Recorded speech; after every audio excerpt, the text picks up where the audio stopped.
Hi, I'm Jonathan Weinberg, and this is Drawing with Fountain Pens. I just got back from Pittsfield, Massachusetts yesterday, July 18th, 2026. There was the New England Pen Show, a pop-up pen show, a very small show put together by Todd Merrill, who is a wonderful musician and fountain pen collector, particularly has a wonderful collection of vintage pens and knows a tremendous amount about pens that go all the way back to the beginning of the 19th century.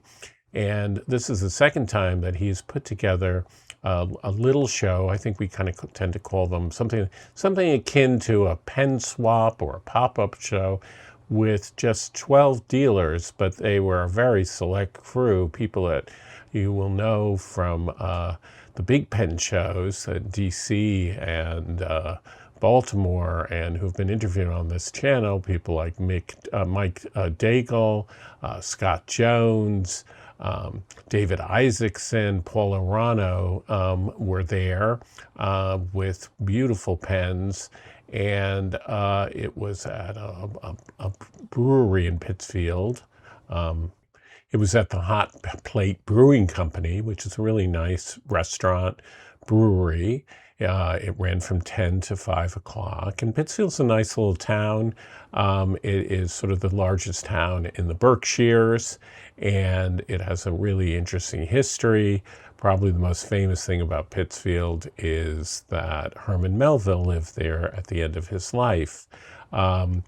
And I know it well because my oldest brother was born there in the 1940s, and I spent a lot of time when I was a kid summering the Berkshires and going to places like Tanglewood. So there was also my good friend Denise and Yigit were there of a day art store. And I went there with my good friend Andrew Wong, who is sort of the co-correspondent on this channel. And he did a lot of interviewing with his lovely daughter, Erwin, who held the camera. And also his wife, Mary, was there. So basically what we're going to do today is just show you some of the conversations that we had with the different people who were there. Again, I want to thank Todd Merrill, who actually has his own YouTube channel, and for putting this whole thing together. It certainly was a labor of love, I hope, and he seemed to be enjoying himself as sort of the grand host. And also, the other thing I have to say, the Hot Plate Brewing Company doesn't just have wonderful beer, but you could order delicious food from a Brazilian restaurant. So the food was very good. And so I hope that they do this again. And we're going to start here with Paul Erano's table. Looks like he's maybe getting something. A little break, but he's working with some people, cleaning a pen. But Paul is the editor of the Fountain Pen Journal,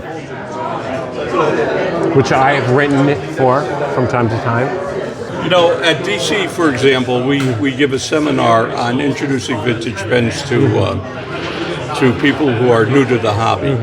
Because a lot of people hear a lot of different things about vintage pens, and if they get all their information off the internet, a lot of it is just a bunch of hooey. And it's hard to tell the difference between real information and information that you shouldn't be listening to. So when you go to DC, I highly recommend you stop by. The seminar's on Friday night at 6, I think. And basically what we try to do is dispel all the myths about vintage pens. You really shouldn't be afraid of them. A lot of new people who are new to the hobby, they're afraid because they hear all this stuff. So we'll try to tell you what to do and what not to do. And take it from there, and you can actually try some of them out, and so on. Yeah, the DC Pen Show is the biggest pen show in the world. Biggest pen show in the world, or at least in the United States. I guess some of these stationary shows are creeping up on them now, but we won't count them. I'm going to be there. Andrew, you're We'll be there. Andrew's going to be there, absolutely. We'll be there. We'll all be there. We can join the secret. Be there, be square, right? The Black Pen Society meeting. We need to know the secret handshake. I'll mention that the Black Pen Society is Saturday night. The Poobah, usually when he's talking about the society, speaks of himself in the third person. Okay, the Poobah will have the ceremonial fez. You may have seen pictures of it. It's this huge thing with leaves sprouting out of it. And we have the new pin. Oh, it looks like the Baltimore. So this is to celebrate our Raven. 250th anniversary as a nation. Wonderful. And the little critter in front is not a crow, it's a raven. And the raven is our mascot for the Black Pen Society. This is my friend Sid Misra. He's also a student doctor, part of the Northwell medical system. Hey, how are you guys? Also a fountain pen restorer, collects and restores vintage fountain pens, particularly Mont Blanc. So we're both in the medical field. We both love Mont Blanc, but he also has really high-end pens. Let's take a look at what we've got. A lot of good stuff here. A lot of good stuff. With the original boxes, vintage and modern. We've got the Edgar Allan Poe fountain pen. This is the author's pen. We've got the Alexander Dumas pen. This is the father. That's the one that you want the signature on. This one is, who is this here? Charles Dickens. Charles Dickens. What is the story behind this little set? So that's the first generation 144 Celluloid. 144 or 142? Okay, let's keep going. Yeah, 144 celluloid set. He's got the Octavian, patron of the arts. 1950 first generation, and completely new old stock. If you look at it, that has the Yeah, it's beautiful. I did. like perfect. Beautiful. I think this is Frederick the Great. David's also restorers, so we've got pen sacks and lacquer, pen sack cement. Okay. My friend Scott Jones, who's the author of multiple drawing books, he makes a drawing a day. Here's an earlier one from like late 40s, early 1950s. I have some of the snorkel ones. This is an earlier one. I love this it. I is also like love the conical nib. rhodium nib. That's a very and nice then you looking have one. the Yes. twist out, pull. And Well, you know the- what's in the ink. And so this one, we get to see what it looks like inside. This is done by so John cool. Bedard. I got someone monkeyed around with ink when my head was not looking. I know, but it's kind of cool to see that. Yeah. Anyway, John Bedard made a And where is he? demostrator so you can see on I the don't know inside. him. Where is he located? I think he's in Florida now. Oh. And then this is probably one of the most iconic of the snorkels. Yes. Is the PFM3. Yes, I have one of those, And but that's a the beauty. The threes, I like the balancing and the pacing of the gold, black, gold, black. It's just a nice. And also the way in which that pen goes from like a sort of round to the way the square, and Yeah. I mean it's just an amazing pen. And this is like that came out probably right around that time that you'd see Mad Men. You know, Yeah, Don Draper would probably be No, twiddling exactly. this I in think his- it's between just a his fingers. truly great pen. And This pen from the 1880s. Oh, wow. When we didn't have indoor plumbing. So, Okay. But everyone dressed really fancy. That's true. But yeah, this is just black hard rubber, no underfeed, but an overfeed. Lovely. And if you look over here, Oh, it's a very thin line. It makes a very thin line, and then it makes a very thick line. If you no, look. that is some flexi pen. Yeah, it's just an eyedropper filler, and was gonna say. it's made with black hard rubber, same stuff your car tires are made out of. So That's a nice I said pen. Waterman, What was the date on that pen? mid 1880s. Wow. Yeah. So anyway, I don't want to get you off track. You're supposed to be signing my I'm book. supposed to be signing. Stick to the assignment, Mr. Jones. Okay. Well, I'm just afraid And I that tell people this is what my favorite use for the cell phone is. You just put it here, and it allows you to balance your hand without bumping into the bottom of the book. Oh yeah, I never Because this thought about particular that. book, It shows you signed a lot look, of books. the character is down at the bottom. This is my 8th book, Wow. and I start there. that's technically not a fountain pen he's holding. It's a Porte crayon, which had two little clamps on either side, one to hold some lead and one to hold either lead on both sides, like a wax crayon or chalk.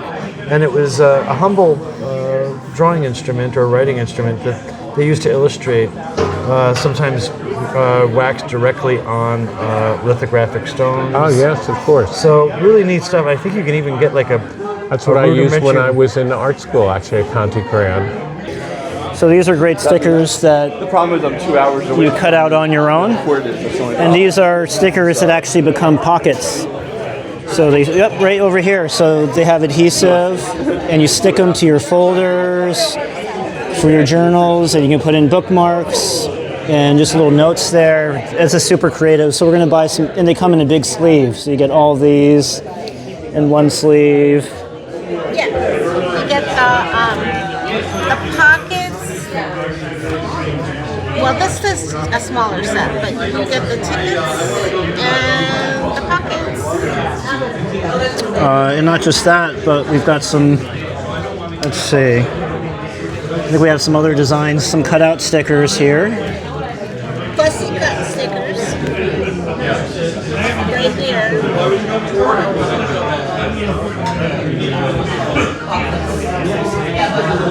So you can kind of draw in your own name pages. Cut this out and put it in your journal, the old-fashioned writing. I kind of like the idea that there's no waste. So even though you have a whole page here and you get this, but you can use up every little inch here. So sustainability, folks. Sleeping foxes. And we have to show the cats. I think they're here. Oh, here they are. We got them. Here we go. We got Jaime Lannister cat. We got Queen Cersei cat. We got Jonathan Baratheon cat. And we got Joker cat. I forgot his name. Walter Frey's Princess Joker cat. And where's our Facebook link here? Oh, here we go. And we're Breathe in Serendipity. And I think we have an online presence by Anne Marie. She is the creator of our little steampunk theme here. Yep.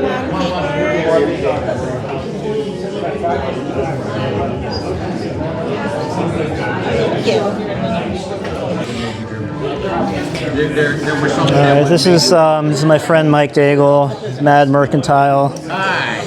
He's always got the busy booths. We're going to buy some accommodation clips from him later. Oh, sorry, we're just passing through. Yeah, no, that's sorry. Cool. You're welcome anytime. Okay. Rule number 1, don't scare people away. This is Dr. David Isaacson. So we heard that you almost came to the show without any pens. What happened? I'd flown out from my Midwestern home to my New York City home, figuring I wouldn't be out here so long, and I got delayed in New York, so I didn't have any of my stuff with me. Instead of flying home for one day, which is a big deal to fly to the Midwest for one day just to pick up my suitcase of pens, I was invited out to Boston area to buy this collection.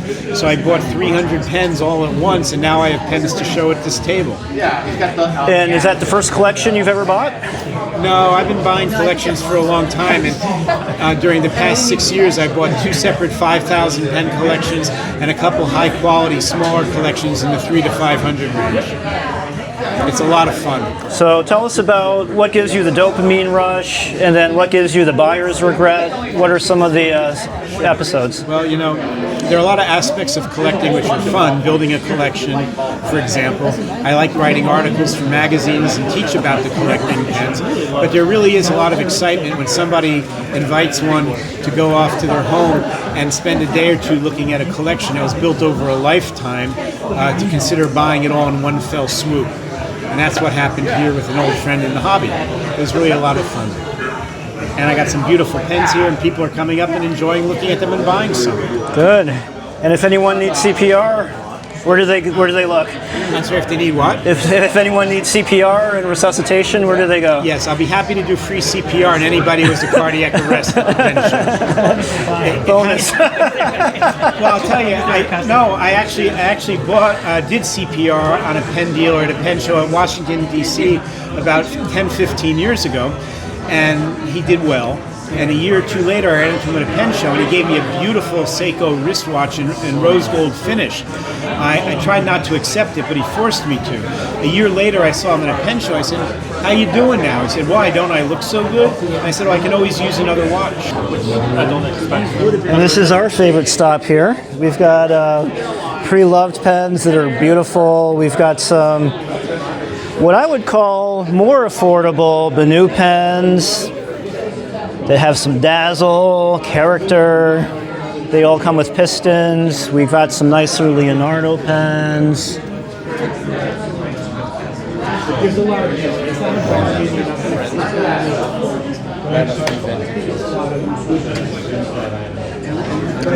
Do you sell your pens online too? I don't, just at pen shows. Just at pen shows. Let's get a close-up of our card. Yes, please.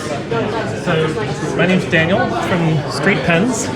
And one of the things I do well is I buy unloved pens.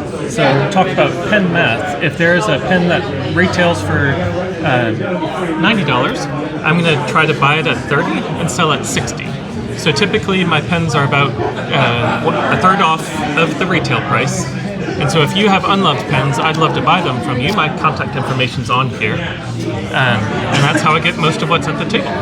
That's awesome. So we got our high-frequency trader of fountain pens. That's it. But then also endorsing something that I love is sustainability in material things and keeping the earth maybe a little bit more organized and cleaner. Yeah. All right. I reverse entropy by labeling and cleaning Reverse and entropy. restoring pens. I like seeing them put back into use and give them to somebody who really wants Yes, them. and he's the father of 3 young kids, so he's interested in keeping the earth a good place. So let's support Daniel and sustainability. I just know a little bit that this pen here is from granite from Mont Blanc Mountain. Yeah, this is commemorating their 100th anniversary of Mont Blanc, not of their Meisterstück line. The Meisterstück line 100th year anniversary was in 2024. That was the Origins collection. What you see here is the Writer's Edition series. These are all very special. These would be the Patron of the Art series. This one is particularly one of my favorites because it's modeled after the number 35 from the 30s, the Danish 30s and 40s, which were Danish made. And I always love a good overlay. Sterling silver. Yeah, sterling so this silver, is from some of classy. the early overlays from the Mont Blanc. These are the 90s ones. And then actually, this is actually not Mont Blanc, but one of my favorite designs on a pen. It's a pilot pen, and it's made of brass base, but with urushi over. And the scriptures on it are of the Buddha. Stupid American tourist. Just kidding. And the scriptures on it are of the Buddha's Heart Sutra, so I really like it. What is that? The Buddha's Heart Sutra. It's like Heart Sutra. Yeah, it's like a writing. Not the Kama Sutra. Yeah. Okay. Yeah, different. different. Not as. Oh, okay. Tell us a little bit about this pen here, because this is special. So this is a not Mont Blanc, Monte Grappa. Monte Grappa from the 90s. It's the Dragon, and it's made of full sterling silver. So quite a hefty, substantial pen with a really nice, well-worked sterling silver Dragon overlay. I think it's it because when I start looking at pens, and then you go to Amazon, and then you see the Jinhaos, and you see Jinhaos with like the Dragon overlays. Yeah. So it's like you see those, and then you see this, and you go, oh, it's the Jinhao pen from Amazon. But it's kind of like the opposite. It's like this pen inspired like a lot of counterfeits. So. Yes, absolutely, of course. And obviously the material would be a little bit different with some premium cellulose. Oh, okay. We have new. Yeah, so we have new seals here and here, and these are the impressions of these seals.